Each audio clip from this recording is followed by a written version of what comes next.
जय माता दी दोस्तों। आप सभी को आने वाले चैत्र नवरात्रि की हार्दिक शुभकामनाएं। आप सभी पर मां भवानी की कृपा सदैव बनी रहे।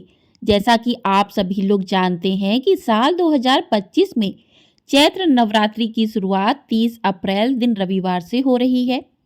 तो नवरात्रि के पहले दिन जो भी भक्त पूरे 9 व्रत करते हैं तो वो नवरात्रि के पहले दिन घट स्थापना यानी कि कलश स्थापना करते हैं। और किस प्रकार से सही कलश स्थापना की जाती है उसकी जानकारी आज की इस वीडियो में आपको मिलने वाली है। तो आप सभी लोग मेरे साथ वीडियो में जुड़े रहिएगा और वीडियो को पूरा जरूर देखिएगा। तो प्रिय भक्तों, हमारे हिंदू धर्म में कलश स्थापना का विशेष महत्व माना गया है। कहते हैं कि कलश स्थापना में सभी देवी देवताओं का वास माना जाता है। तो नवरात्रि के दिनों में कलश स्थापना का बहुत ही ज्यादा महत्व है। कहते हैं कि नवरात्रि में कलश स्थापना करने से मां जगदम्बा भक्तों की सभी मनोकामनाओं को पूरा करती हैं। आइए अब जानते हैं कलश स्थापना की संपूर्ण विधि। तो भक्तों, सबसे पहले आपको एक चौकी लेनी है, लकड़ी की चौकी ले लीजिए। उस पर आप लाल रंग का वस्त्र बिछा लीजिए। लाल रंग का वस्त्र बिछाने के बाद आपको थोड़े से अक्षत रखकर उस पर मां भवानी जगदम्बा का जो भी आपके पास चित्र है, फोटो है, मूर्ति है, उसे आप वहां पर विराजमान कीजिए।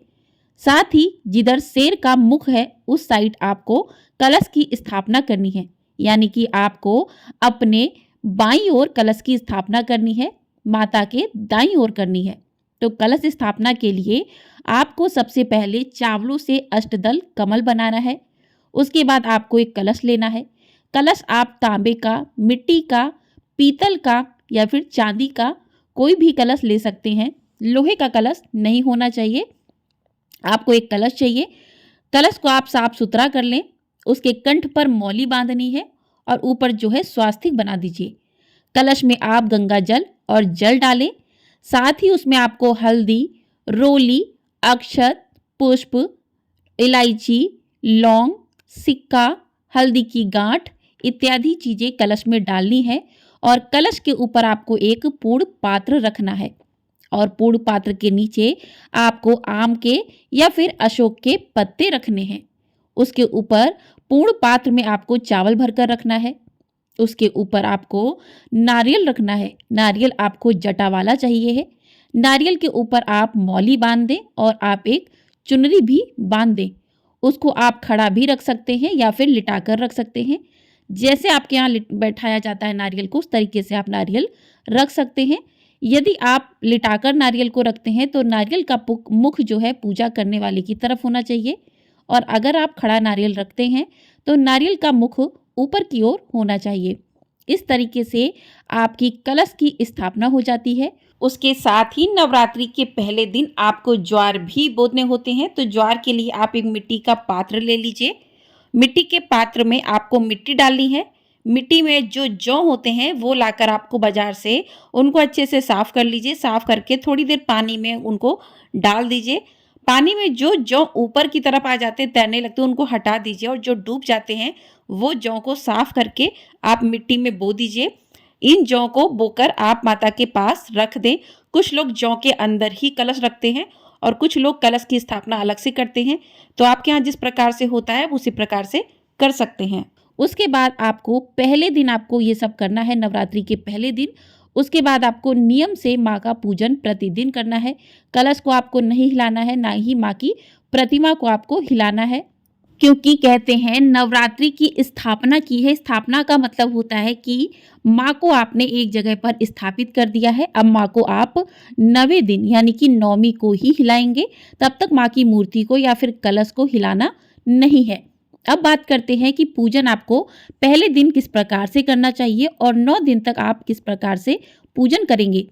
तो पहले दिन तो आपका स्थापना इस प्रकार से आपको करनी है।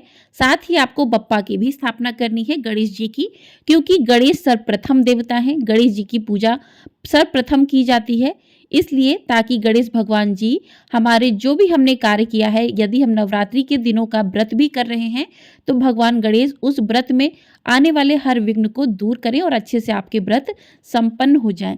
तो इस प्रकार से आपको स्थापना कर लेनी है। स्थापना के बाद आपको पूजन करना है। तो पूजन के लिए सबसे पहले आपको भगवान गणेश को जल की छींटे देकर स्नान करवाना है, माँ को आपको स्नान करवाना है और कलश जहाँ पर आपने रखा है वहाँ पर भी आपको जल की छींटे देनी है। उसके बाद आपको रोली का तिलक करना है भगवान गणेश को। माँ को सिंदूर का तिलक कर सकते हैं, रोली का तिलक कर सकते हैं, हल्दी का तिलक कर सकते हैं और जो आपने कलश की स्थापना की है उसका भी प्रतिदिन पूजन किया जाएगा। उसके बाद जो है आपको दीपक प्रज्वलित कर लेना है, धूप जला लेना है। दीपक प्रज्वलित करने के बाद आप पूजा अपनी शुरू करें। तो माँ को तिलक करें, अक्षत अर्पित करें, पुष्प अर्पित करें। तो पुष्पों की माला आप लेकर आएँ तो माँ को पुष्पों की माला पहना दें। आपको बता दें कि जो आप पहले दिन माँ को पुष्पों की माला पहनाते हैं उस माला को आपको बाद में निकालना नहीं है। उस माला को माँ के विसर्जन के साथ ही आपको हटाना होगा। जब आप विसर्जन करेंगे तब तक उस माला को आपको माँ के पहने देना है और अगले दिन रोज जो आप माला पहनाएंगे उन्हें आप अगले दिन हटा सकते हैं, लेकिन जो पहले दिन आप माला पहनाएंगे उसको आपको हटाना नहीं है। और पहले दिन आप कलश को भी माला पहनाएंगे उसको भी आपको नहीं हटाना है। और माँ को आप कलावा समर्पित कीजिए। अगर आपने कोई वस्त्र लिया है तो वस्त्र समर्पित कर दीजिए। चूनर माँ को एक अच्छी सी आप लाकर चूनर उड़ा दीजिए। अगर आपको चूनर नहीं मिल रही है तो आप कलावा भी वस्त्र स्वरूप माँ को अर्पित कर सकते हैं। गणेश भगवान को कलावा अर्पित करें, जनेऊ अर्पित करें। तो इस प्रकार से माँ का पूजन करें और जो भी मौसमी फल है उसका माँ को भोग लगाएं। और पहले ही दिन आपको जो लोग नवग्रह की स्थापना करते हैं तो 9 जगह चावल की ढेरी बनाकर उस पर 9 सुपारी रखी जाती है, उनका भी प्रतिदिन पूजन किया जाता है। उन पर जल की छींटे देकर स्नान करवाया जाता है पहले ही दिन आपको।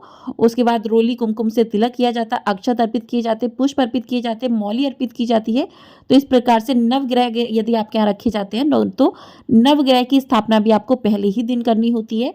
इस प्रकार से नवग्रह का आपको पूजन करना है।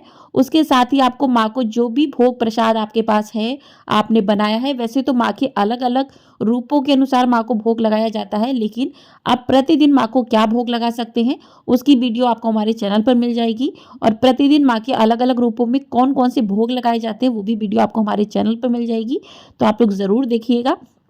तो जो भी मौसमी फल हो, जो भी भोग आपने बनाया हो वो माँ को अर्पित करें। और उसके बाद आपको जो है हवन सामग्री, एक आपको छोटी सी कंडी जो है उपला जलाकर उस पर आपको हवन करना है छोटा सा।